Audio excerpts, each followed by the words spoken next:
Duty जाने के लिए तैयारी कर रही हूँ। आज मेरे को लेट हो गया है, जल्दी जल्दी कर रही हूँ। तो कौन कौन ड्यूटी जाने के लिए लेट हो रहा है मेरे जैसे, कमेंट में ज़रूर बताइएगा। टिफिन भी नहीं लग रहा है।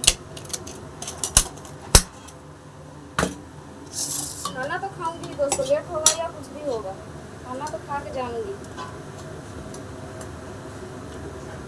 आलू की सब्जी है दोस्तों, एक नंबर बना है।